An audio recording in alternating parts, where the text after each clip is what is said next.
হৈ গৈছে যে হাফিজ ৰছিদ চৌধুৰী সাহেব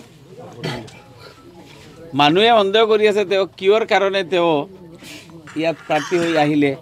তেওঁৰ যুৱ সংগঠনে, তেওঁৰ দলীয় কৰ্মী সমৰ্থকসকলে, পাৰ্টিৰ অফিচ বেয়াৰসকলে দিনে নিশা ৰাজীৱ ভৱনত গৈ জুই জ্বলাই আছে, তেওঁৰ প্ৰতিকৃতি দাহ কৰি আছে আৰু কৈ আছে তেওঁ মুখ্যমন্ত্ৰীৰ লগত মিলি চলি আছে এই চিটখন মুখ্যমন্ত্ৰীক উপহাৰ দিয়াৰ কাৰণে।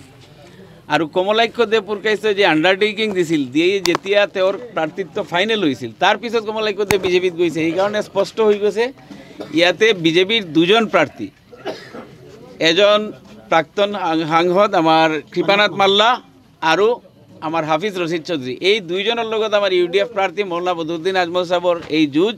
আমাৰ প্ৰাৰ্থী সাবুল ইছলাম চৌধুৰী পাৰুল সাহেব 1 লক্ষৰো অধিক ভোটত জয়লাভ কৰিব।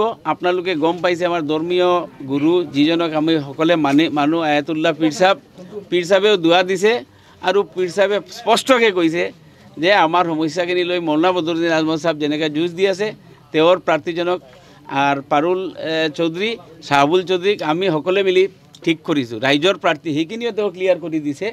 এইকাৰণে আপোনালোকে চাই থাকিব যি প্ৰপগেণ্ডা বিজেপিয়ে কৰক। মুখ্যমন্ত্ৰী যে 11:30খনত বহি আছে, আচল তথ্যটো মই ফাদিল কৰি দিছোঁ। মুখ্যমন্ত্ৰী 11:30 কোৱাৰ অৰ্থ হ'ল যে ইয়াত হাফিজ ৰছিদ চৌধুৰীক তেওঁ প্ৰাৰ্থিত্ব দিয়াব পাৰিছে। সেইকাৰণে তেওঁ আশাবাদী এতিয়াও 50% যে ইয়াত কৰিমগঞ্জৰ পৰা বিজেপি আকৌ জয়ী হ'ব। কিন্তু স্বাধীনতাৰ পিছত প্ৰথমবাৰলৈকে মুছলমান মানুহে নিজৰ এজন প্ৰতিনিধি পঠোৱাৰ এটা সুবিধা পাইছে আৰু তেওঁলোকে নিজৰ প্ৰাৰ্থীজন এইবাৰ পাৰ্লিয়ামেণ্টত পঠাব, তাত কোনো সন্দেহ নাই।